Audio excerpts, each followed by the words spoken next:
Welcome back, part 2 here at Rugby AM, joined tonight by the legend Luke Robinson and Wagga, the maddest man, without a doubt, in Rugby League. Now, I saw a Beard Meets Food YouTube video, Wagga, a guy who is a friend of the show, he's done challenges with us before, 6.4 million Scoville hot wings. Could be a challenge for Wagga. He couldn't do it. He couldn't do it. Not a chance. Wagga, come on. I couldn't even do an hot dog at Singing Chocolate with a pint. I can't even do a fish and chips challenge. I can't even do a foul. Eating challenges, nah. I want to talk to you, Wag, because Rugby AM, it's been a journey. Yeah, You've been on here since the first ever show in 2014. You've been a massive part of our journey, and the show's coming to an end. And people keep saying to me, what's going on? Is it happening? I say, and I've dropped a few hints on, and there's reasons why. Me and Jones are going to release a video and explain why, a bit more detail, and there is good reasons why. I don't want to leave the game altogether. So Rugby AM will become a podcast. So I'm inviting you now to host it with me on a weekly basis. Probably back to how it used to be. We're in my garage, not in my garage, but I love the garage. I love the garage. Yeah, you remember the garage. You've been to the garage. Well, I don't live there anymore. Oh, no, I bought a big house. Have to buy it back. Carling out, yeah, I should do really. But it's. Would you like to come and host the podcast with us for next year? Yeah, it'd be a pleasure, legend. Like I say, I love talking rugby league. I love the characters, and it's real. Yeah. What I love about Rugby AM, it's all real. Yeah. Great banter. Tell some good stories, but yeah, and for me, Rugby AM has given me so much because, like, Robbo's blessed because he's within the game at Huddersfield. He's done really well in his coaching career. Whereas if I wasn't involved in Rugby AM, I wouldn't be involved in as much with the rugby and in the grassroots and getting to games. So yeah, I'd love to see him out. It'll be awesome. But we're going to take it to another level. We're going to make it a bit more edgy, close to the bone. We don't have to say what people, it's not political anymore. Yeah. It's saying what I mean, but we're also, I want to introduce challenges. Yeah. And you were supposed to do a wing walk challenge. Yeah. Tell us about the wing walk challenge, because even though you can't do it because of COVID, you are going to do it. Explain who it's for, what it's about. Well, I'm scared of heights anyway, but I've mentioned this a few times, but I did a skydive 40,000 feet in Byron Bay when I was younger, when I went travelling Australia.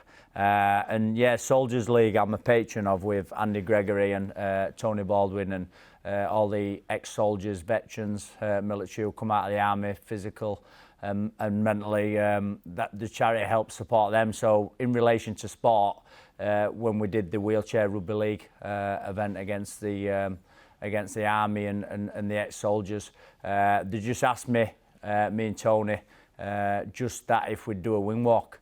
And I googled it because what is a wing walk? Wing walk is just where you're strapped at top of plane. You're strapped to the top of the plane. You're strapped at top of plane, and you just take off. But Tony didn't tell me. What if a bird hits you? I don't know. We've just got goggles on you, and yeah, you just. So I'm scared of heights, anyways. But I love a challenge. A challenge is a challenge, and that adrenaline buzz when I landed from that skydive. As long as I survive it, I'm happy. Wait a minute. So you'll walk on a plane, but you won't eat a chicken wing. What would you do before? I'd rather do a wing walk than, than eat a foul again. Robbo, you've just volunteered yourself for the first podcast next year to come and do the hot wing challenge with us. I'm not good with hot food. Just the adrenaline buzz. And for these guys, and to get Soldiers League out there, amazing charity. They're doing great things, and with the wheelchairs, especially wheelchair rugby league, it's inclusive. The wheelchairs are that expensive for anyone who's obviously struggles disability wise, and just get them in a chair, and we had some great times last time. So we're just going to raise some money for the charity. So so it's going to happen. It was meant to be this weekend, but absolutely gutted it's off. It just gives me a little bit more time just to this year's motivate myself just so I can get my head around it. But yeah, strapped to a plane, and they just take off, and you just see some lovely sights. It can't be that bad, can it? I just close my eyes. We'll see. It's all going to be filmed, so it's going to be awesome. So yeah, check my link out on Twitter at Waggataurus and have a look at the challenge, because it's going to happen, and me and Tony are mad keen for it. Let's just have a look now at some of the great work that the Soldiers League charity does. Mike Swanger, Army Wheelchair Rugby League Manager. I just want to wish the best of luck to Tony and Wagga, the Flying Adonis, on their next challenge, which is the Wing Walk, all in aid of the Soldiers League charity. The Soldiers League charity who is to support injured servicemen and women, whether it's like physical injuries or mental health. Us at the wheelchair team are first hand to see the incredible work that Soldiers League charity do, and they're using the Rugby League as a way of rehabilitating those injured servicemen and women. And at the wheelchair team, they've been fantastic from the start in supporting what we do, and they've helped with supplying kit, wheelchairs, and just to see the players and getting them back together on the pitch and being part of the team is absolutely incredible. So I just want to say thank you guys, and well done Soldiers League, and obviously Wagga and Tony, the Flying Adonis. Good luck. In 2006, while on active service in Iraq, I was wounded by gunshot fire to the face, bullet cut in here. Came out here, it took my left eye and destroyed most of the sight in my right eye. At that point, obviously, I knew my military career was over, but also my new hopes I had of playing rugby again had disappeared.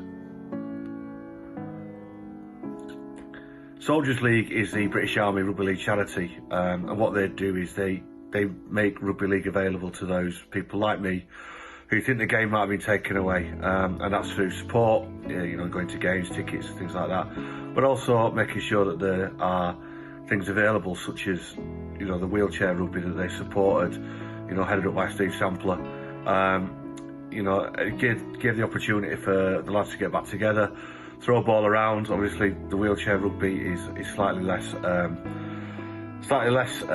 easy to do than normal running, but a lot of the guys who spent time in wheelchairs during rehabilitation made it really easy for them. And again, if it wasn't for Soldiers League, that project wouldn't have got going, which would have meant that lads who dearly wanted to play rugby again in some format wouldn't have had the opportunities they've had to go out there. And I know the Army team went down to Australia and did really well for themselves, and again supported by Soldiers League as well as some other organisations.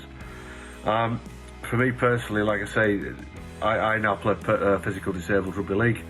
I've turned out for the Army wheelchair team, and to be able to be back in that audience, back in that crowd, to be with a group of people like-minded, have been through similar situations, but also to be around that rugby league family, which is an incredible organisation. Everyone in rugby league is passionate about sport, is passionate about people within the sport, and I'm sure that if it hadn't been for my rugby league friends, after my injuries, my rehabilitation recovery would have been a lot harder.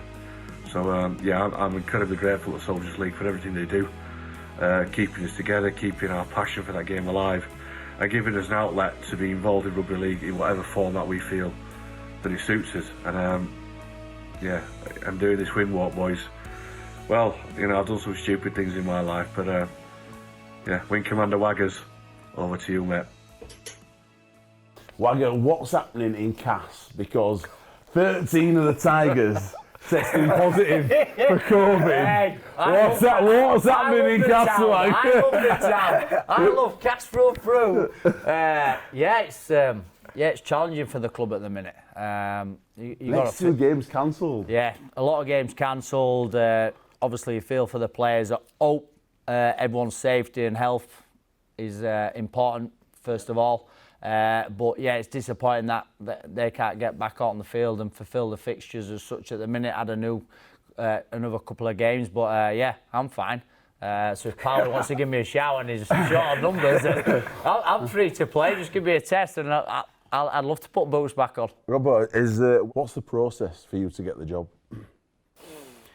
Oh, look, I sort of said before. Do you apply for it? Is that how it goes? Yeah, it's a bit of a funny one, really. They obviously go through applications, and they sit down and discuss, and they do interviews, yeah. But for me, it's been a little bit different because obviously they know me already. They know what I'm bringing. For me, look, I sort of said before I took over a little bit that I've not been doing it for very long, and I think they're a little bit at the time. They're a little bit. I've probably gone up the ladder a little bit quicker than normal, really. you know. But my argument to that was, obviously you've seen something within me. Yeah. Whether they decide that now is the right time for me or not, you know. Would you be upset if they decided to keep you as an assistant? Could you stay as assistant if someone came in? Yeah, I could. All right, yeah. Yeah. There's not that side of it. For me, Do you feel you're ready? I'd probably, yeah. I probably didn't 6 months ago. Yeah. When in the last 6 months, I've actually got, thought, you know what, yeah, I can do this and I'm good.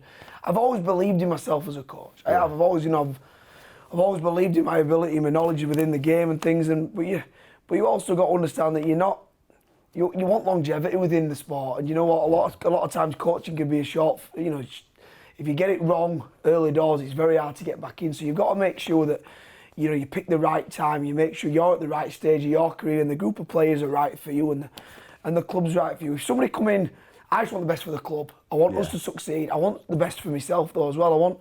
If somebody comes in above me who's more experienced and can educate me and improve me and make me a better coach and better person, then I'm all for it. We had Brian Noble in here a couple of weeks ago, and I kind of tossed up saying someone like Nobby, not as a head coach, but as more of an advisor to you, so maybe even assistant, just someone to give you a bit of wisdom, like someone like that. Is there anyone around like that? I know that a lot of older coaches are going that way a little bit. I think that's a great idea. They're sort of a little. Tim Sheens is one that was trying to get in. That's the side of the game that he's trying to get in. I think from what I can hear off his sort of friends that I know, that some coaches have gone through the washing machine life that is being a coach, where you're up and down and everything that goes with it, and they're actually looking for a little bit more of a settled coaching life, really, where you're just more of an advisory. Yeah. And I know they have that a lot in rugby union.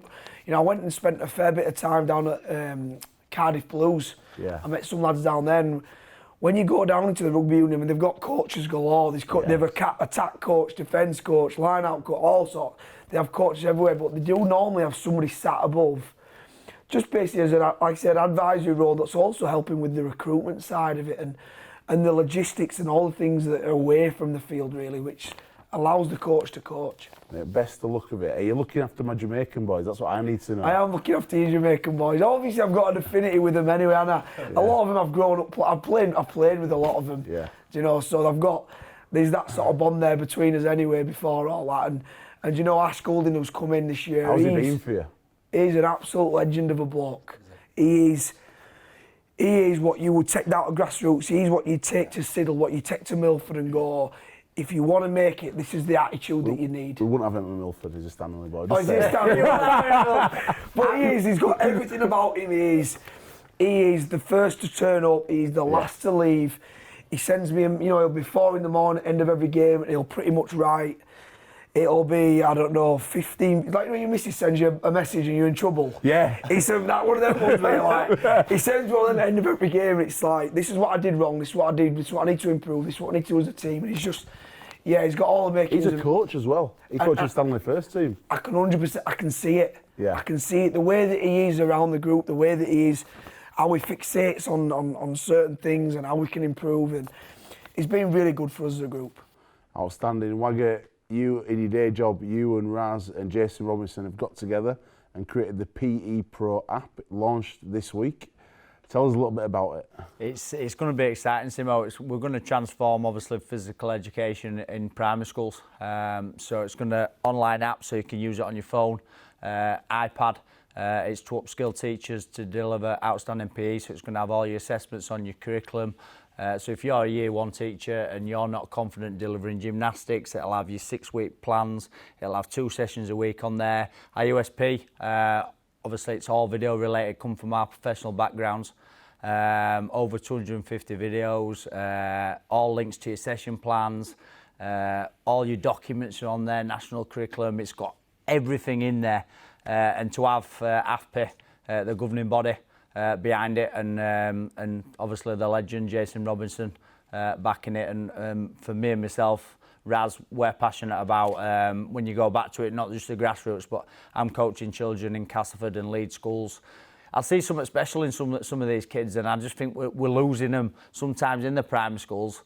But yeah, so it's going to basically, the PE Pro is going to transform physical education in schools, so all teachers are confident delivering outstanding PE. It's outstanding, and any teachers out there, that you know, please give them a shout and say, get online, check this out. There's a 7-day free trial for their school or themselves as an individual. Check this out. It's the PE Pro app.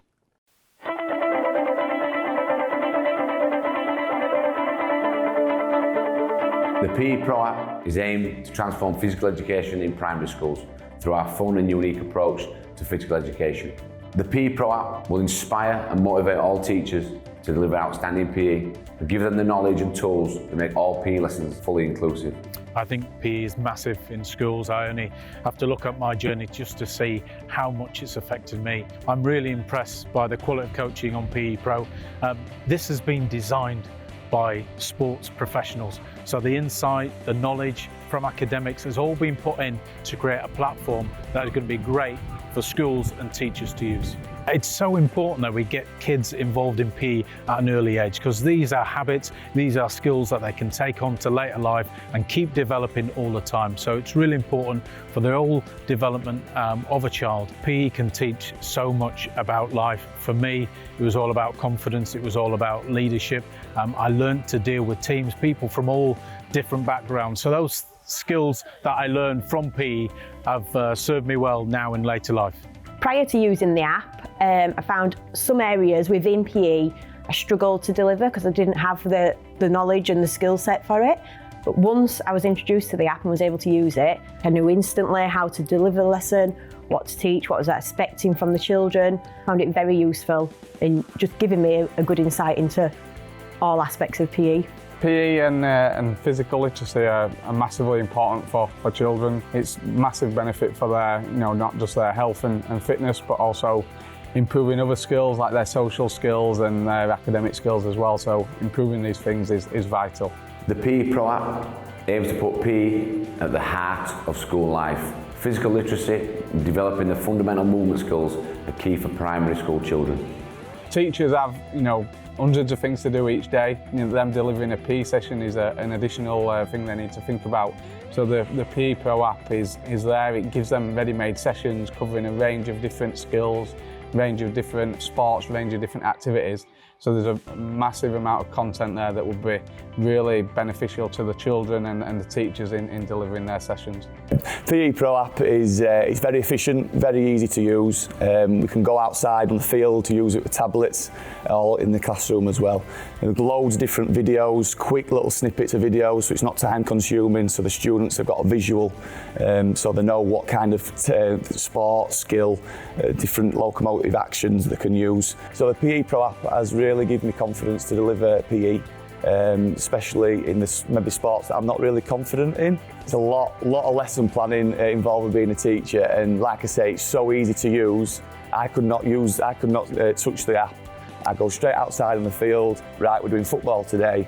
I look at football. These are the skills and drills that we need to do today, and it's already there for you. So you don't really need to do much planning at all. The app looks superb. The visual layout and the ease around getting around the app is really easy to use, and I think that's a real benefit for the teacher in relation to being able to access these resources quickly and therefore be able to deliver a quality PE session to the children.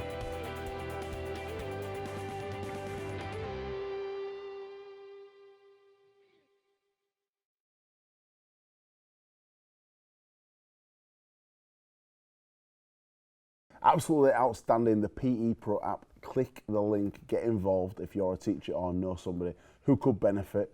Boys, it's coming towards the end of the show, and we've seen recently some amazing work from Rugby League Cares and the gratitude videos. Jonesy's done one, James Simpson's done one, Sean O'Loughlin's done one. We've got one more to go tonight. But give us your gratitude. Who would you give gratitude? Who's been the biggest influence on your rugby careers or life? It could be your parents, could be a coach, could be anybody. Just give us a couple of names, people you'd like to give some gratitude to in the name of RLK, someone who's done so much for us all. Oh, I think it has to be my mum and dad. I mean, my wife's come to the fore over the last few years, literally just, when anybody who's involved in rugby league or professional sport, you don't realise how much your wife or the wife of the partner does. And how much emotional support they give. You went through some dark times. You always had do. Some injuries that were tough. Yeah, you have some injuries, and you the highs you get.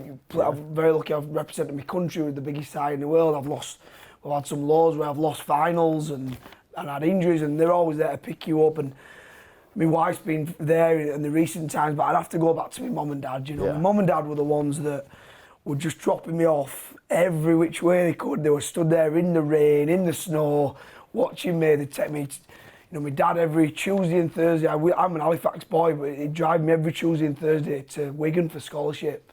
So he just drove me back and forth, and yeah, I just think they invested so much in me at such a young age that I'll be forever grateful for that. Wagga, who's yours? By the way, your parents are legends, Robbo. They're similar to mine. My mum and dad, luckily. Johnny Pirate? Yeah, Johnny Pirate. Luckily that I've got a good childhood. I got brought up in a loving family who just like myself, bit crazy but love rugby league. So good down to my dad. He used to work down the pit, Kelly Pit. My mum used to have 2 jobs, but they used to always drop me off, pick me up from rugby, made sure I always got to my games.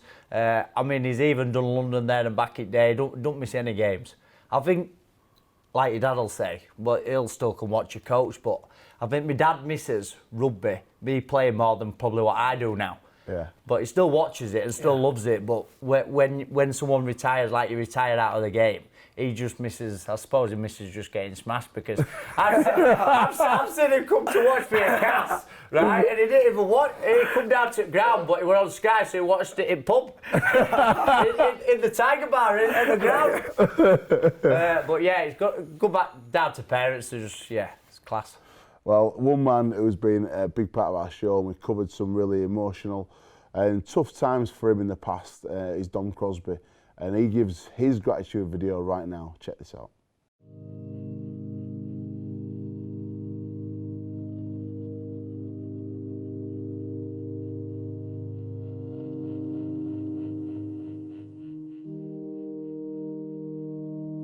Dear Jack, as I sit here and reflect, I want you to know how much I appreciate you. When we met, we instantly became best mates. It was like we had known each other forever. We met each other at Wigan Academy, and we just kind of bounced off each other straight away and understood each other, and our relationship's just grown and grown and grown since then to the point where we've been each other's best men in the last few years, and we class each other as family.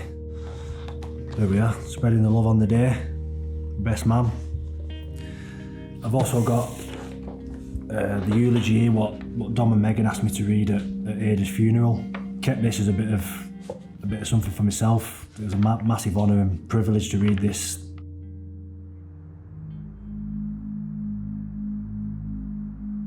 You can only kind of imagine what he went through, unless you've been through that, you're only imagining what he is actually going through. So all I could really do for Dom was offer him a shoulder to cry on and someone to talk to. I heard Jack come in and he just started crying and just gave me the biggest hug, and I never had that, and that when he did that, it kind of just comforted me a bit. I'd never had cuddle off your mum or your dad, so that Jack was probably playing that role, and I can't thank him enough for that, and he'll live with me forever. Thank you for being there for me throughout some of the toughest times in my life. I wouldn't be where I am today if it wasn't for you. The support you have shown to me in the tough periods will live with me forever. You're one of the best people I know. I feel proud and privileged to call you my best mate and my brother. To hear it, straight from Dom and straight aimed at me, it's pretty moving, and blood makes you related, but loyalty makes you family, and until the day we die, we'll always be brothers.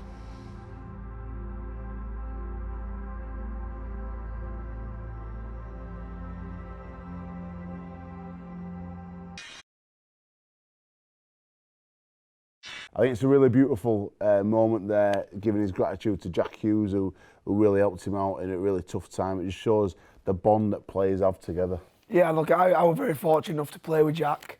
He is one of the rugby league's good guys. Everything about him, he's just a great bloke. But yeah, you sort of build up a mutual trust and respect for each other. And when you go onto the field together, and everything that goes on within it, you have a bond with each other that's sort of unbreakable, really, sometimes. And whether you teammates that haven't played together for ages, or you are your current teammates, you always try to look after each other. Without doubt. Boys, thank you so much for coming down tonight. Robbo, best of luck getting the job. If you don't get the job, best luck as an assistant.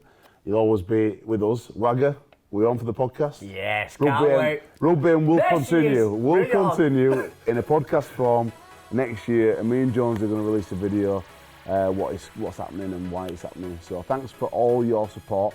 Stay safe in lockdown too. Maybe we'll see you back on TV after next week's show with Sean Long.